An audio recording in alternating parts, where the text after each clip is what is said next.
네, 수요예배 오신 여러분들을 참 진심으로 환영합니다.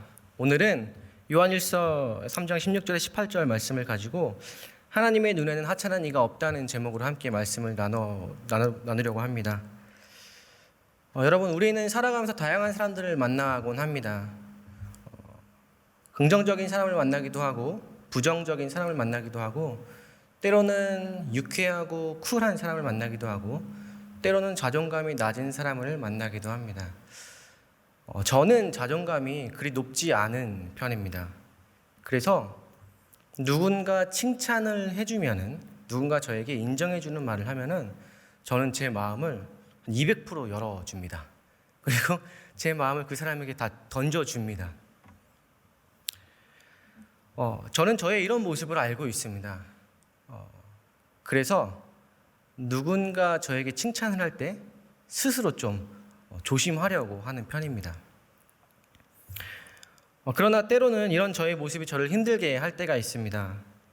누군가의 인정을 늘 갈구하는 상태는 어떤 일이 저에게 주어졌을 때 그 일을 굳이 이렇게까지 하지 않아도 될 일을 굳이 그렇게까지 하게 만들기 때문입니다. 어떤 사람들은 그런 모습을 보고 야, 되게 열심히 한다, 최선을 다한다, 철저하다 라고 좋게 평가할지 모르겠지만 그 일을 하고 있는 제 자신은 정말 미칠 것 같습니다. 왜냐하면 그렇게 하지 않아도 될 일을 그렇게까지 하니까, 그리고 그 일을 통해서 다른 사람의 인정을 받길 원하니까 그걸 위해서 나 자신을 거세게 몰아붙이기 때문입니다. 그래서 하루는 이런 저의 모습이 저를 너무 힘들게 해서 한 번은 고민에 빠졌습니다. 그리고 저의 내면을 돌아보기 시작했습니다. 나는 왜 나를 가만두지 못할까? 왜 나는 나를 그렇게 구석으로 몰아가야만 할까? 분명히 내 옆에 있는 저 사람은 그렇게 하지 않는데도 되게 할 일을 다 하면서 사람들과 좋은 관계를 유지하면서 쿨하게 살아가는 것 같은데 나는 왜 작은 일에도 끙끙대며 살아갈까? 그렇게 고민을 하던 중에 저의 내면 속에 있는 어떤 모습을 보게 되었습니다. 그것은 무엇이냐면 내가 현실의 지금의 나의 모습을 인정하지 못하는 것을 보게 되었습니다. 내가 현실의 지금의 나를 만족하지 못한다는 것은 스스로를 괜찮은 사람이라고 생각하지 않고, 그리고 언제나 부족하고 원하는 것을 가지기 위해서 불안해하고 있는 상태인 것을 보게 된 것입니다.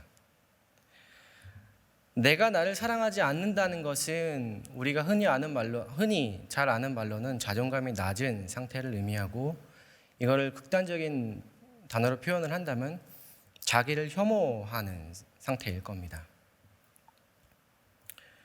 그런데 세상에 저와 같은 상태에 있는 사람들이 여럿 있는 걸 발견했습니다. 모두가 자기가 생각하는 그 모습과 어떤 이상과 그 틀에 자기 자신을 끼워 맞추려고 아등바등 되는 사람들을 보게 되었습니다. 그런데 그 사람들과 함께 이렇게 보면서 공감대가 형성되기도 했지만, 한편으로는 우리가 참 바닷가에, 그 해변가에 세워져 있는 모래성 같은 느낌이라는 생각이 들었습니다. 파도가 한번 치면은 그냥 우수수 무너져서 흔적조차 없어지는 그런 존재들이라는 생각을 하게 되었습니다. 제 인생에서 자존감이 바닥을 치던 때가 있었습니다.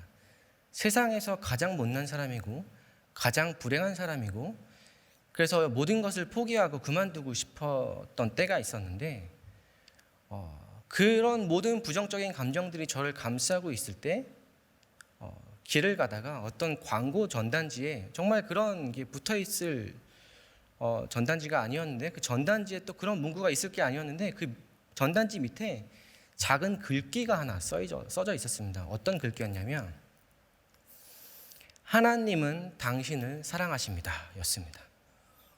너 평소에 우리가 교회에서 너무 자주 듣던 말이기 때문에 그렇게 감동적으로 그리고 그 의미가 실질적으로 다가온 적은 크게 없었는데 그때만큼은 그게 저에게 가슴에 와서 박혔습니다. 그리고 저는 그 자리에서 펑펑 울었습니다. 정말 미친 듯이 울었습니다. 그때 제가 느낀 감정은 내가 사랑받는 존재구나. 내가 하나님한테 소중한 존재구나 라는 거를 몸과 마음으로 느꼈던 때입니다. 이 시간 여러분들에게 한번 질문을 드려보고 싶습니다. 여러분, 세상에 하찮은 사람은 있을까요? 그렇죠? 없죠. 세상에 하나님의 시선으로 볼 때 세상에 하찮은 사람은 존재할까요? 당연히 없습니다. 당연히 없습니다. 우리가 스스로를 자기가 만든 감옥에 가두는 이유는 경쟁의식 때문입니다. 사회는 우리에게 많은 이야기들을 들려주고 그렇게 살으라고 은밀하게 그리고 조용하게 강요합니다. 많은 이야기들을 우리에게 들려주죠. 날씬해야 한다. 그리고 피부가 고와야 한다. 예뻐야 한다. 몸짱이 되어야 한다.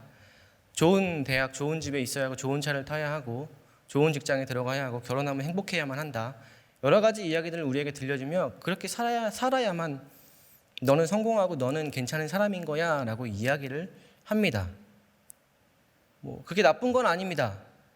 결혼하면 행복해야 하고 좋은 차를 탈 수 있고 많은 돈을 벌 수도 있는 거고 공부를 잘하고 예쁜 것들이 잘못은 아닙니다. 그러나 문제는 그러한 것들이 경쟁의식과 함께 남들과 비교하게 만든다는 겁니다. 남들과 비교함으로써 내가 내 옆에 있는 사람보다 더 많이 가진 것을 기뻐하고 더 몸짱이 된 것을 선호하고 더 좋은 차를 타고 다니는 것에 우월감을 느끼는 것이 문제고 또 반대로 그렇지 못한 것에 수치감을 느끼는 것이 문제입니다. 우리 모두는 실수할 수 있습니다. 그리고 실패도 할 수 있죠. 그러나 그러한 것들을 가지고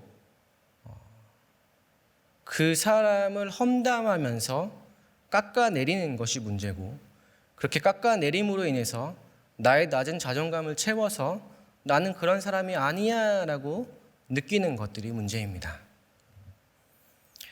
이 부분에 대해서 C.S. 루이스는 경쟁의식 위에 서 있는 인간의 본성을 교만이라고 이야기하면서 순전한 기독교에서 다음과 같이 이렇게 설명을 합니다. 한번 화면을 띄워주시면 제가 읽어드리겠습니다. 네. 세상 누구도 자유로울 수 없는 한 가지 악이 있다. 그것은 세상 모두가 혐오하는 악이다. 이 악은 바로 교만 혹은 자만이다. 마귀가 된 것은 교만 때문이다. 다시 말해, 교만은 다른 모든 악으로 이어진다. 교만은 하나님께 완전히 반하는 마음 상태다. 당신이 분명히 알아야 할 사실은 다른 모든 악은 상황에 의해 경쟁적으로 된 것이지만 교만은 본질상 경쟁적이라는 것이다. 교만은 뭔가를 갖는 데에서만 즐거움을 느끼지 못한다. 옆 사람보다 그것을 더 가질 때만 즐거움을 느낀다. 우리는 사람들이 부유하거나 똑똑하거나 잘생긴 것을 자랑스러워 한다고 말하지만 전혀 그렇지 않다. 사람들은 남들보다 더 부유하거나 더 똑똑하거나 더 잘생긴 것을 자랑스러워한다. 우리를 교만하게 만드는 것은 비교다. 즉 남들보다 우월하다는 데서 오는 즐거움이 우리를 교만하게 만든다. 너무 우리 숨기고 싶었던 부분을 너무 적나라하게 잘 지적했습니다. 어쩌면 이것은 우리 인간의 본성 중에 한 부분인 것 같아요. 왜냐하면 이런 모습들이 현대사회만 있는 게 아니라 예수님이 살던 1세기에도 이런 모습들이 있었기 때문입니다. 누가복음 18장 10절에서 12절을 한번 보겠습니다. 자, 앞에 성경에는 개역개정으로 나올 텐데요. 제가 현대어 성경으로 더 이해하기 쉽게 읽어드리겠습니다. 두 사람이 기도하러 성전에 올라갔다. 한 사람은 바리새파 사람이고 다른 한 사람은 세리였다. 바리새파 사람은 서서 혼잣말로 이렇게 기도하였다. 하나님, 감사합니다. 나는 남의 것을 빼앗는 자나 불효한 자나 가늠하는 자와 같은 다른 사람들과 같지 않으며 더구나 이 세리와는 같지 않습니다. 나는 일해에 2번씩 금식하고 내 모든 소득의 11조를 바칩니다. 바리새인은 자신을 옆에 있는 세리와 비교하면서 기도를 합니다. 나는 빼앗지도 불의하지도 간음을 하지도 않습니다. 나는 일해에 2번 금식하고 11조를 꼬박꼬박 바칩니다.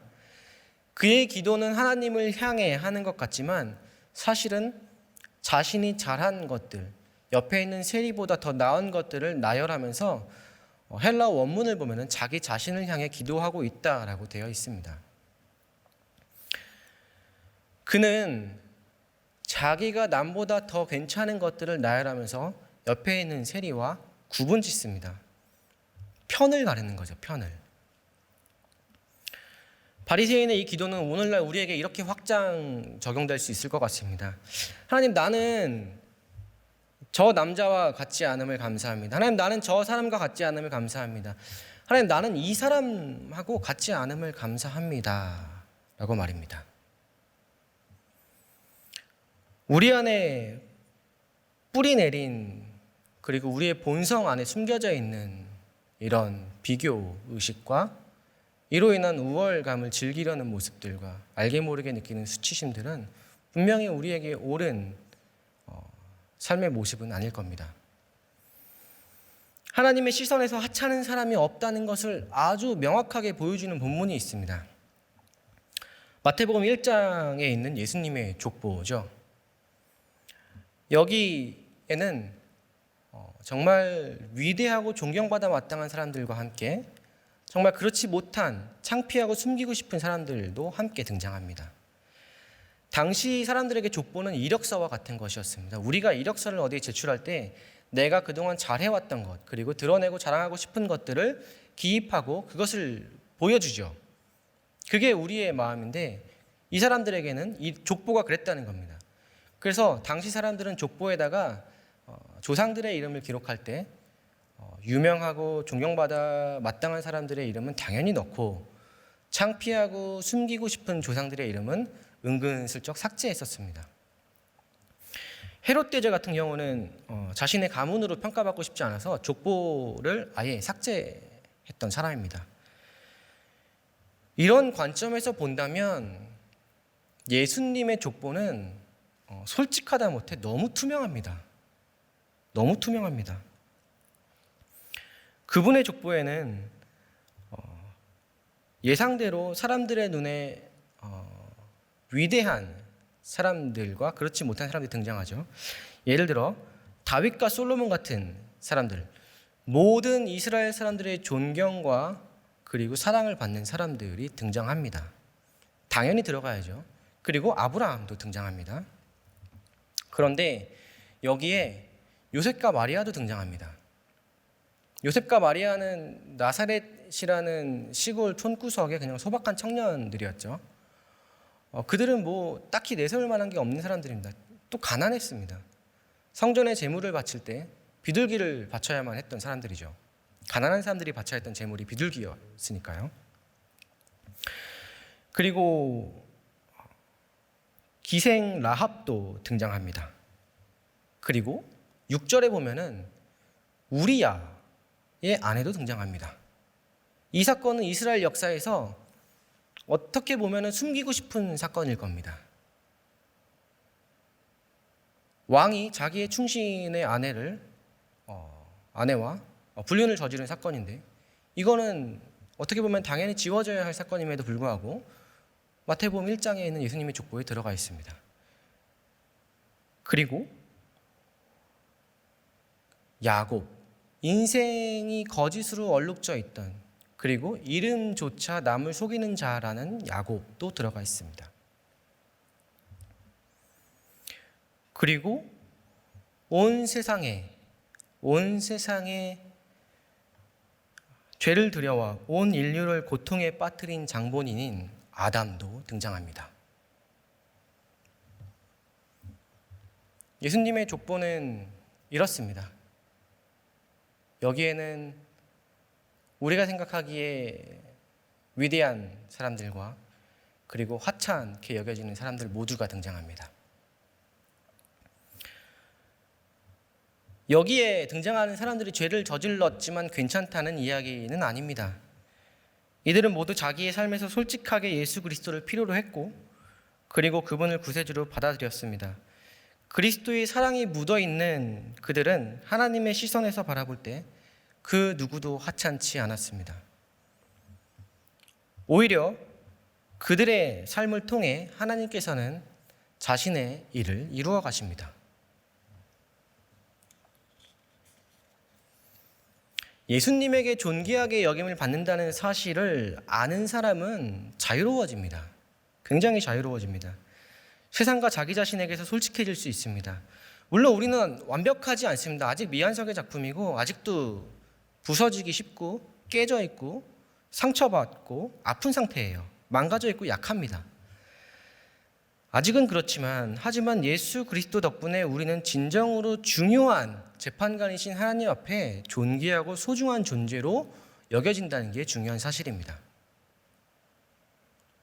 그렇기 때문에 우리는 더 이상 내 가치를 느끼고 그것을 유지하기 위해서 남들을 조롱하고 깔아뭉개고 서로 경쟁하고 그로 인해 편가르기를 할 필요가 없다는 겁니다. 우리가 충분히 예수님 안에서 이미 존귀하게 여김을 받고 있다는 사실보다 더 좋은 소식, 이보다 더 좋은 상황이 어디 있을까요? 우리가 그리스도 때문에 존귀한 존재라는 걸 알게 되었다면 이제 이 첫 번째 사실을 좀 딛고 두 번째 단계로 넘어가 보겠습니다. 1세기의 본문입니다. 1세기 요한 공동체에도 이런 편가르기가 있었습니다. 요한일서는 굉장히 훈훈한 책이죠. 여기에 나오는 두 가지 키워드 단어가 있다면 빛과 사랑입니다. 그러나 이 책이 기록되던 당시는 그렇게 훈훈한 분위기는 아니었습니다. 당시 초대 기독교인들은 이단 사상인 영지주의에 위협을 받고 있었는데 이 영지주의는 무엇보다 그 어린 신앙인들을 해쳤습니다. 어린 신앙인들의 신앙을 미혹시키고 해치고 그로 인해 공동체 안에서는 서로 내가 맞니 네가 옳으니 하는 분열이 나타나기 시작했습니다. 그리고 그로 인해 편가르기가 시작되었습니다. 이런 어지러운 상황에서 요한이 보여준 대처가 굉장히 주목할 만합니다. 이단의 논리에 그리고 분열과 갈등에 요한은 이론으로 대응하지 않았습니다. 이론으로 대응하지 않고 오히려 그는 편가르고 분쟁하는 공동체에게 이렇게 이야기합니다. 오늘 본문이죠. 오늘 본문 16절을 한번 같이 읽어보겠습니다. 시작.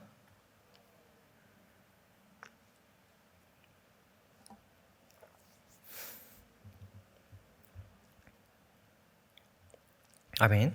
그가 우리를 위하여 목숨을 버리셨으니 우리가 이로써 사랑을 알고 우리도 형제들을 위하여 목숨을 버리는 것이 마땅하니라. 누가 이 세상의 재물을 가지고도 형제의 궁핍함을 보고도 도와줄 마음을 닫으면 하나님의 사랑이 어찌 그 속에 거하겠느냐. 자녀들아, 우리가 말과 혀로만 사랑하지 말고 행함과 진실함으로 하자. 이단 사상과 갈등으로 인한 분열을 종식시키기 위해선 정교한 어떤 대응할 만한 신학, 이론이 제시될 것만 같았습니다. 그런데 요한이 제시한 방법은 사고의 반전입니다. 거짓 이론을 이기기 위해서는 참된 것을 실천하면 된다는 겁니다. 너희 안에 그리스도의 사랑이 있기 때문에 그 그리스도의 사랑 때문에 너희가 사랑을 알게 되었으니까 누가 옳은지는 너희가 사랑을 실천하는지 안 하는지 너희의 행함과 진실함이 어떠한지로 결정이 날 거다라고 이야기를 하는 겁니다. 놀랍지 않습니까, 여러분? 신학의 문제를 해결하는 것은 또 다른 관념적 신학 이론이 아닙니다. 머릿속으로 행하는, 생각하는 사랑이 아니라 행동으로 실천하는 사랑이 해답입니다. 결국 누가 진짜인지는 행동으로 사랑을 실천하는지에 의해서 결정됩니다. 요한일서 3장 14절의 말씀을 한번 보겠습니다. 이 말씀은 요한의 그 주장을 더욱더 뒷받침해 줍니다. 우리는 형제를 사랑함으로 사망에서 옮겨 생명으로 들어간 줄을 알거니와 사랑하지 아니하는 자는 사망에 머물러 있느니라. 이 말을 다 쉽게 풀이한다면 우리가 이미 죽음에서 생명으로 옮겨갔다는 것을 우리는 압니다. 그럼 그 다음에 뭐가 나와야 할 것 같습니까, 여러분? 우리가 죽음에서 생명으로 옮겨간 것을 압니다. 왜냐하면 그리스도께서 우리를 대속하셨기 때문입니다. 이게 나와야 하지 않습니까? 근데 여기에 요한은 뭐라고 합니까? 이것을 아는 것은 우리가 형제 자매를 사랑하기 때문입니다 라고 이야기합니다. 내가 형제 자매를 사랑하는 그 모습이 구원받은 자의 명확한 증거라는 겁니다. 하나님의 사랑 안에 거하는, 하나님께 속해 있는 자의 너무나도 거부할 수 없는, 부인할 수 없는 특징이라고 이야기합니다. 그리고 이걸 통해서 참 그리스도인인지를 알 수 있다라고 이야기를 합니다. 요한의 서로 사랑하라는 말을 더 깊이 이해하기 위해 두 구절을 한 번 더 살펴보도록 하겠습니다. 요한일서 2장 24절입니다. 너희는 처음부터 들은 것을 너희 안에 거하게 하라. 처음부터 들은 것이 너희 안에 거하면 너희가 아들과 아버지 안에 거하리라. 요한이 말하는 처음부터 들은 것은 무엇일까요? 3장 11절을 한번 보겠습니다. 자, 이거 한번 읽겠습니다. 다 함께 읽겠습니다. 시작. 우리는 서로 사랑할지니 이는 너희가 처음부터 들은 소식이라. 아멘. 요한이 말하는 너희가 처음 들은 소식은 서로 사랑하라는 이야기입니다. 성경의 앞부분은 여러분 구약 성경이죠. 구약 성경의 핵심은 율법입니다. 그런데 구약 성경이 끝날 때 어떻게 끝이 나냐면 율법이 가지고 있는 어떤 문제점들을 해결하지 못하고 끝이 납니다. 그리고 이어서 신약 성경이 등장하면서 예수님이 나타나십니다. 예수님께서는 율법의 그 한계, 율법의 문제점들을 해결하기 위해서 더 나은 율법을 가지고 와서 설파하지 않으십니다. 그분이 그 율법의 문제와 한계를 뛰어넘기 위해서 제시하고 보여주시는 것은 자기 희생을 통한 사랑의 실천이었습니다.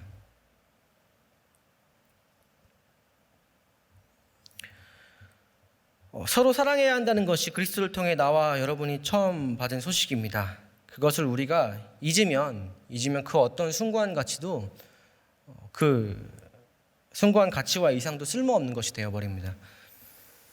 사실 기독교의 가치가 오늘날 사람들의 입에 오르내리는 것처럼 그렇게 가십거리가 될 만한 게 아닙니다. 그러나 지금 이 지경까지 오게 된 것은 정말 솔직하게 이야기하자면 우리의 삶이 복음의 숭고한 가치에 미치지 못하기 때문입니다.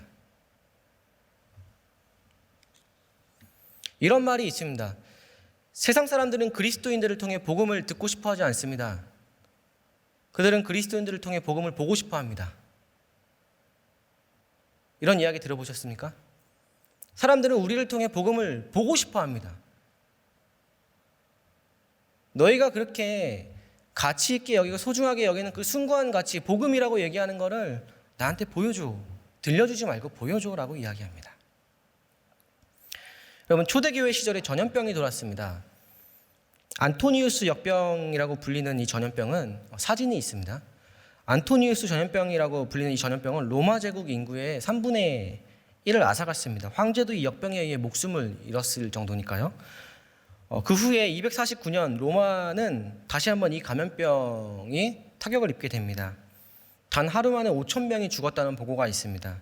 지도자들은 도피하기 바빴고 철학자들은 세계가 늙어가며 미덕은 말랐다고 주절거렸습니다. 세상이 역병으로 흉흉한 이 가운데 교회는 너무나도 의연하게 이 전염병에 대처했습니다. 디오니시스의 증언에 의하면 이 곤고한 시기가 교회에게는 기쁨의 시간이었다고 이야기합니다. 이유는 교회가 죽어가는 환자들을 위해 목숨을 걸고 돌볼 수 있었던 기간이었기 때문입니다. 251년에 주교 키프리아는 역병의 시기가 사람들의 공의를 검증하고 인류 정신을 되돌아보게 하는 계기가 되었다고 말합니다. 감염자들이 쫓겨나고 심지어 죽기도 전에 내버려지던 그 시기에 그리스도인들은 그 죽어가는 환자들을 돌보고 심지어 자신이 감염이 되어도 기쁨으로 죽음을 받아들였다고 합니다. 락탄티우스는 교회가 역병으로 죽은 자들의 장례를 정성껏 치러주자 이에 충격을 받은 사람들이 교회의 마음을 열기 시작했다고 기록합니다. 이 시기를 거치며 로마 사회의 기독교 인구 비율은 급격하게 상승합니다. 오히려 역병의 기회가 오히려 교회 확장의 기회를 갖게 해준 겁니다. 또 하나의 역사적 기록을 한번 보겠습니다. 어두웠던 중세 시절의 이야기인데요. 종교개혁이 일어나고 나서 전염병이 찾아왔습니다. 독일의 비텐베르크에 1527년에 흑사병이 돕니다. 그때 흑사병이 돌자 많은 사람들이 도시를 떠납니다. 그런데 종교개혁자 마틴 루터는 환자들을 집으로 데려와서 이제 돌보기 시작합니다. 그리고 고아들이 많아지자 자신의 집에 고아들을 입양해서 키웁니다. 버려진 도시에 남아서 병자들을 돌보고 목회자의 직무를 수행하면서 루터는 이 말씀 하나를 붙들었다고 기록합니다. 어떤 말씀이냐면 바로 오늘 본문입니다. 그리스도께서 우리를 위하여 자기 목숨을 버리셨습니다. 이것으로 우리가 사랑을 알게 되었습니다. 그러므로 우리도 형제자매를 위하여 목숨을 버리는 것이 마땅합니다. 세상은 남보다 더 가진 것으로 우월감을 즐기라고 말하지만 우리는 하나님의 시선으로 모두를 존귀하게 바라봐야만 합니다. 그리고 사랑해야 합니다. 하나님의 형상대로 짐을 받은 우리는 그 누구도 하찮은 존재가 아닙니다. 하나님이 나를 사랑하시듯 내 옆사람을 사랑하시고, 그리고 하나님께서 내 옆사람을 사랑하시듯 나를 사랑하십니다. 하나님이 사랑에 닿은 사람과 그 사랑에 채워져 있는 공간은 결코 하찮을 수가 없습니다.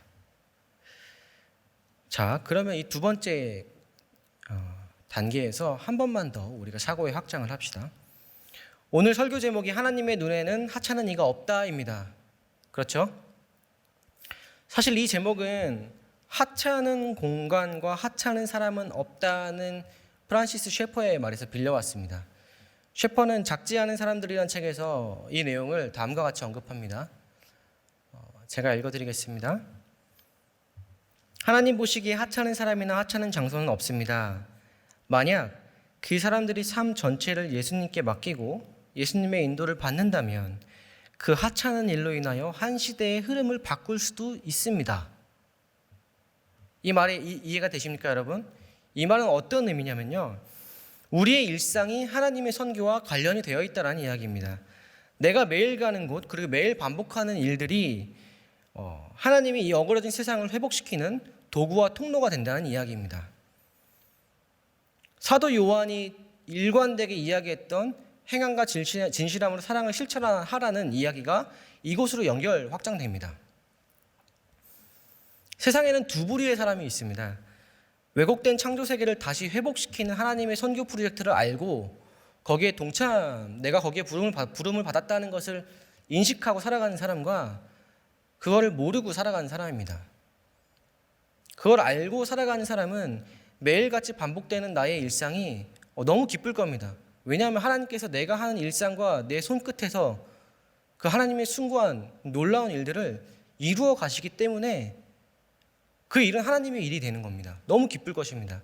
근데 만약에 이러한 인식을 하지 못하고 살아간다면 매일같이 마주하는 일들은 나에게 지루할 것이고 나를 힘들게 할 것입니다.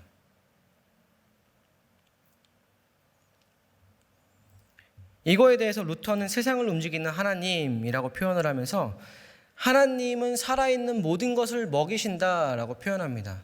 누구의 손길을 통해서 먹이시냐면 지금 이 자리에 있는 여러분들의 각 사람들의 손끝을 통해서 이 창조 세계 안에 있는 살아있는 모든 것들을 먹이신다라고 이야기합니다.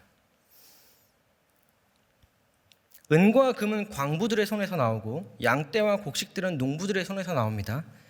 이것들은 너무 당연한 것이지만 당연한 것들이 사실은 하나님이 창조하시고 만드신 남겨두신 창조 질서 안에서 움직이는 것들입니다. 하나님은 이런 창조 질서들을 통해서 세상의 것들을 먹이십니다. 따라서 지극히 평범해 보이는 일들을 통해서도 하나님은 돌보시고 그 안에 있는 누구를 통해서 돌보십니까? 여러분들의 손끝을 통해서 돌보신다는 겁니다. 성직자, 회사원, 자영업자, 영업사원, 공부하는 수험생, 집안일을 하는 분들, 모든 사람들의 손끝을 통해서 하나님은 세상의 그 각 영역을 돌보시고 먹이십니다. 그리고 그 안에서 하나님은 이 창조 세계를 회복시켜 가십니다.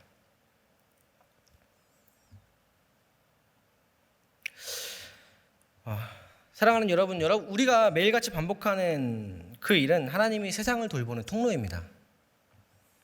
그 일에 소명을 가지고 나아가시길 여러분 간절히 축복합니다. 간절히 소망합니다. 하나님은 예수 그리스도를 통해 이 땅에 시작된 그 하나님의 나라를 여러분들의 손끝을 통해서 이어가십니다. 사도 요한이 이단들의 공격에 진심 어린 사랑의 실천으로 대응한 것처럼 일상에서 우리가 보여주는 참 그리스도인의 모습은 세상의 어떤 공격도 수그러들게 할 수 있습니다. 우리가 지금 코로나19 시기를 지나고 있는데 거의 2년이 되어갑니다. 이 시기에 우리에게 필요한 것은 듣기 좋은 번지르르한 말이 아닙니다. 우리한테 필요한 것은 행함과 진실함입니다. 우리가 처음 들은 소식, 예수 그리스도의 사랑이 흔적으로 남아있는 우리는 모두 소중하고 그리고 반복되는 일상에서 그 사랑을 흘려보내야 할 의무가 있습니다. 말씀을 정리하겠습니다. 첫 번째, 세상에 하찮은 사람은 없습니다. 세상이 우리에게 이야기하는 그 이야기, 내러티브에 속지 마십시오. 두 번째, 행함과 진실함으로 일상에서 사랑을 실천하십시오. 하나님께서 그리스도를 통해 여러분들의 가슴에 심겨준 그 사랑은 결코 그렇게 쉽게 꺼지고 무시될 만한 것들이 아닙니다. 그것을 여러분들의 그 행동으로, 진실함으로 보이십시오. 그리고 그것을 여러분들이 매일 같이 마주하는 일상에서 그것들을 실천하십시오. 그러면은 여러분들의 일상이 하나님께서 세상을 움직이시는 그 선교 현장이 될 것입니다. 하나님의 사랑이 담겨있는 여러분들은 모두 존귀한 존재입니다. 하나님 보시기에 그 어떤 것보다도 가장 소중합니다. 하나님이 보여주신 그 사랑으로 다시 한번 힘을 얻고 일어나서 여러분들의 일상에서 빛이 되시길 간절히 소망합니다.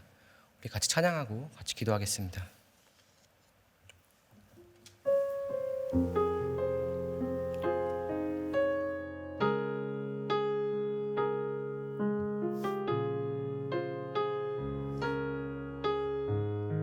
내 안에 주를 향한 이 노래, 내 안에 주를 향한 이 노래, 영원한 노래 있으니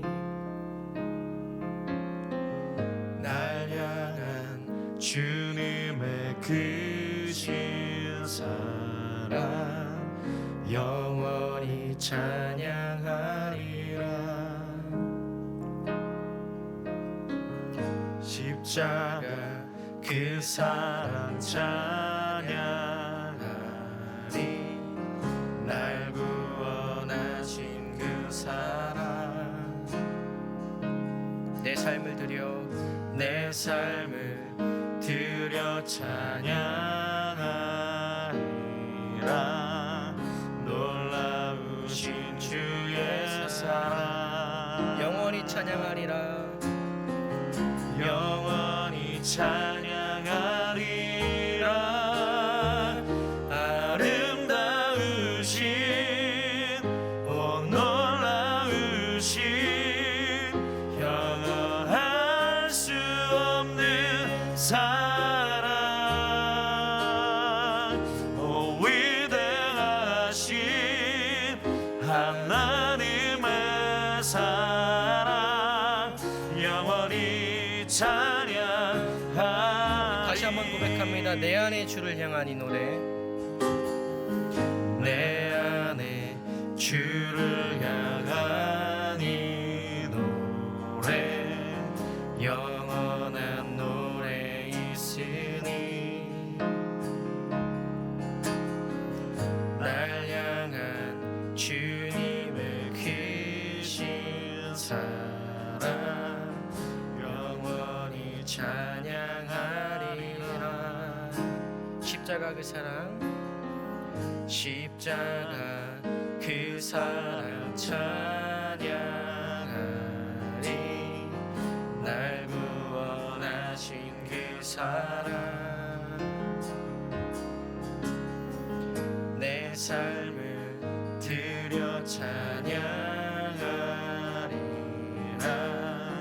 놀라우신 주의 사랑 영원히 영원히 찬양하리라. 영원히 찬양하리라. 아름다우신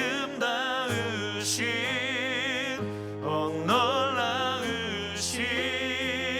영원할 수 없는 사랑. 오 위대하신 하나님의 사랑 영원히 찬양하리. 주와 같은 분은 없네.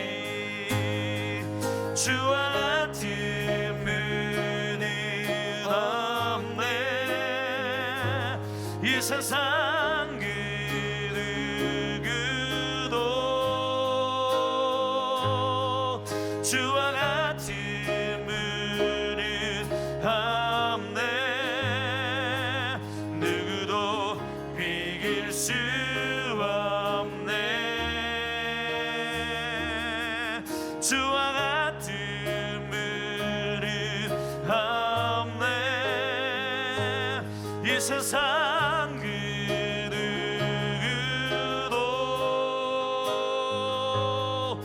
주와 같은 분은 없네.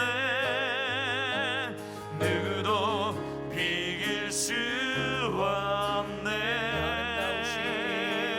아름다우신 놀라우신 영원할 수 없는 사랑. 오 위대하신 하나님의 사랑 영원히 찬양하리. 우리 시간 같이 기도하겠습니다. 오늘 들은 말씀을 가지고 같이 한번 기도하겠습니다. 오늘 세 가지 말씀을 기억하시면서 존귀한 존재이며 그리고 행함으로 진실함으로 우리가 사랑을 실천해야 하며 그것을 우리의 일상에서 하나님의 시선으로 바라보며 일상에서 우리가 그것을 보여줘야 한다는 것을 기억하면서 하나님의 선교가 우리의 일상 가운데에서 하나님의 사랑이 묻은 우리를 통해서 흘러가기를 소망하는 마음으로 기도하고 그리고 우리가 가지고 온 기도점을 가지고 놓고 기도하고 자유롭게 돌아가도록 하겠습니다. 같이 기도합니다. 참 좋으신 아버지 하나님, 이 시간 아버지 앞에 나와 기도합니다. 주님, 아버지 앞에 우리가 예배를 드리며 또한 들은 말씀을 가지고 고백합니다. 하나님, 이 세상에서 하나님 보시기에 하찮은 사람들은 하찮은 존재가 없음을 알게 되었습니다. 하나님, 내가 다른 사람들의 인정을 구하며 내가 나를 구석에 몰아붙이며 언제나 나의 부족한 부분들을 돌아보며 가지지 못한 것들을 돌아보며 부정적인 생각들이 나를 지배할 때에도 하나님의 사랑이 나와 함께하고 있으며 하나님의